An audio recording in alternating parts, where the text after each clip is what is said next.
Hello everyone, this is Anand Sethi and welcome back to another video by AMS Group of Institutes. Now today's video is a continuation of a series called Accounting for Shares.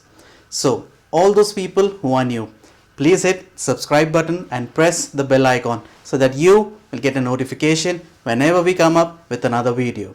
So today's topic is part 3 for Accounting for Share Forfeiture. So let's move forward with today's video.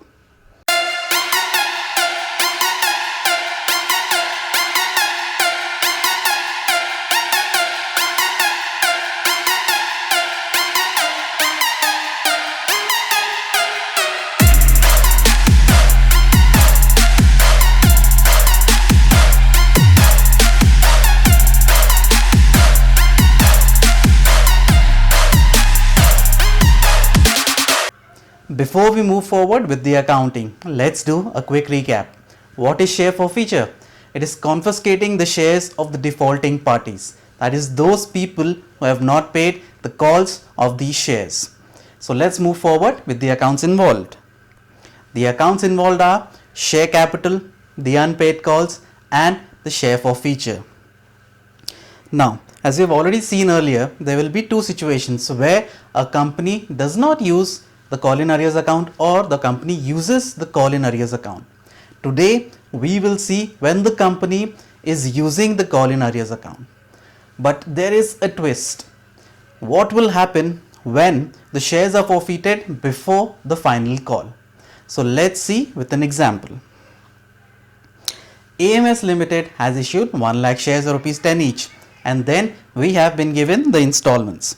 That is on application rupees 3, on allotment rupees 2, on the first call rupees 3 and on the second and final call rupees 2. Plus we have some extra information. Mr. A, who has 10,000 shares, he failed to pay the share allotment money and the first call money, and subsequently his shares were forfeited after the first call. So mind you, we are not confiscating the shares after the final call, we are confiscating the shares right after the first call. So here we can see there are two defaults in the allotment and the first call.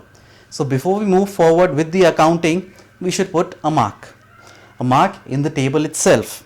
So on allotment there is a default and on the first call there is a default. I am using a hashtag, you can use whatever mark you like. So let's move forward with the accounting. Mind you, in this case we will be using the call in arrears account. So firstly, we will receive the applications. The entry will be bank account debit to share application. Now due to the restrained spaces, I will be using shortcuts. So you guys please use the full forms. So bank account debit to share application.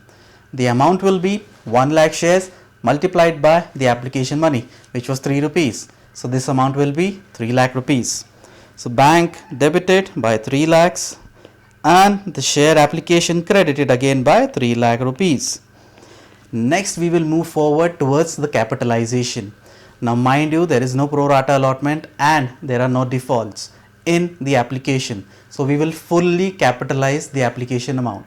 The entry will be share application account debit to share capital, the full 3 lakh rupees. So share application debited by 3 lakh rupees and the share capital credited by again 3 lakh rupees. Next we will move towards the allotment. Now from the allotment a trend starts, that is firstly we will capitalize and then we will do the payment entry. So let's go for the capitalization of share allotment. The entry will be share allotment account debit to share capital.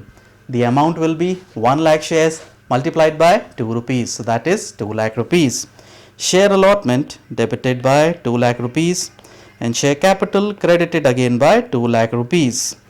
Next we will do the payment entry. Now in this case we are using the call in arrears account. So the entry will be bank account debit, call in arrears account debit to the share allotment. Now since we are using the call in arrears account, we will fully credit the share allotment with the amount by which we debited it in the earlier. So what was the amount? It was 2 lakh rupees. So share allotment credited by 2 lakh rupees. Now we need the call in arrears amount. So let's go for the calculations. The call in arrear formula is the number of shares held by the defaulting party multiplied by the called amount. That is 10,000 shares multiplied by 2 rupees. So 10,000 shares multiplied by the called up amount, that is rupees 2. This will be 20,000 rupees.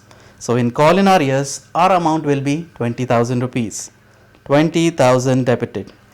Hence, we will receive only the balance amount, that is 1,80,000 rupees. So 1,80,000 rupees in the bank account. Next, we will move towards the next entry, which is the first call. And following the trend, firstly we will capitalize this first call and then we will do the payment entry. So when you're capitalizing the first call, the entry will be first call account debit to share capital 1 lakh shares multiplied by 3 rupees. So that is 3 lakh rupees. First call debited by 3 lakh rupees and the share capital credited by 3 lakh rupees. Next we will move towards the payment entry. Now in this entry we will be using the call in arrears account and we have already marked that there is a default. So firstly, since we are using the call in arrears account, we will fully credit the debited amount in the first call, which was 3 lakh rupees. So first call will be credited by 3 lakh rupees. First call credited by 3 lakh rupees.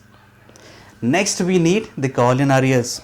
Now how will we calculate the call in arrears? The formula remains the same. That is the number of shares held by the defaulting party multiplied by the called up amount, which is 3 rupees. So it was 10,000 shares multiplied by 3 rupees. So number of shares held is 10,000 multiplied by the called up amount, that is rupees 3. So this comes out to 30,000 rupees. So we have the call in arrears amount as well, that is 30,000 rupees. Call in arrears debited by 30,000. So we will receive only the balance amount, which is 2,70,000 rupees.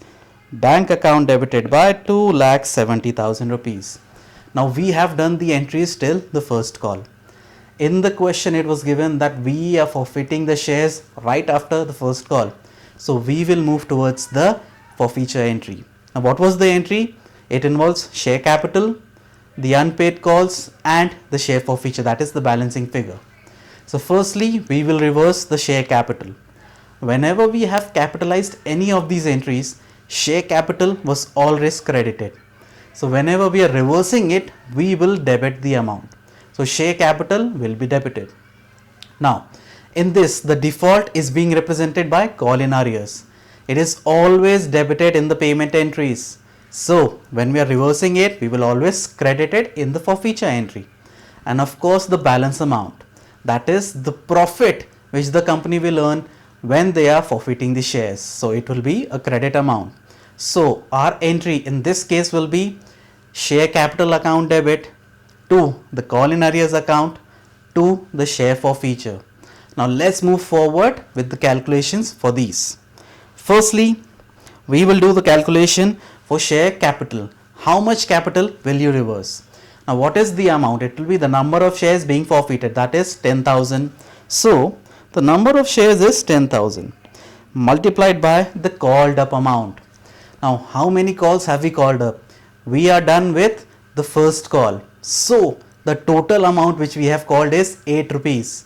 3 on application, 2 on allotment and again 3 on the first call. So this total comes out to 8 rupees. So rupees 8. Now 80,000 will be debited in the share capital. Share capital debited by 80,000 rupees. Now call in arrears we do not need to calculate. We simply need to go back to the entries and add the amounts. So let's go. The amount in the first call was 30,000 rupees, as you can see over here. We will go to the amount in the allotment. The allotment amount was 20,000 rupees. So the total default comes out to 50,000 rupees. So we will put this in the entry. So share capital account debit 80,000 to the call in arrears, which is 50,000 rupees, which we have calculated, and the balance amount will go to the profit account, that is the share forfeiture, which will be 30,000 rupees. So this will be the entry for forfeiture of shares. Now mind you, the question is not over. We are still left with the second and final call. Now there will be a twist in this. Let's move forward with the entries. Following the trend, firstly we will capitalize the second and final call, and then we will receive the amount. So how will you calculate the amount? It will be simple. The number of shares remaining. Now why remaining? Because we have already forfeited some shares. How many shares? 10,000. What was the total number of shares? It was 1 lakh. So we are left with 90,000 shares. So when we are calling the money, that is when we are capitalizing the second call, it will be for 90,000 shares.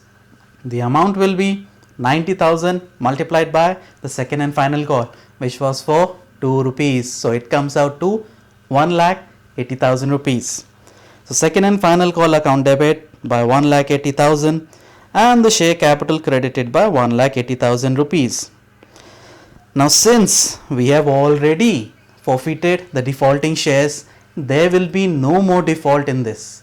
We will receive the full amount which we have called, that is 1,80,000 rupees.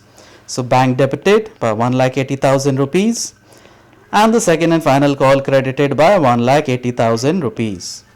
So this is how you will account for share forfeiture when the shares are being forfeited in the middle calls, that is before the final call. So this is it for today's video. If you found this video to be useful, then please give it a thumbs up and share this link with the fellow peers and students. If you want us to make another video on any other topic, then please use the comment section below. Please like, share, subscribe to the channel. We have also started online classes for commerce, science and MBA subjects. So all those people who are interested can get in touch with us by emailing us at amsgroupofinstitutes@gmail.com. There are no spaces. And as always, happy learning.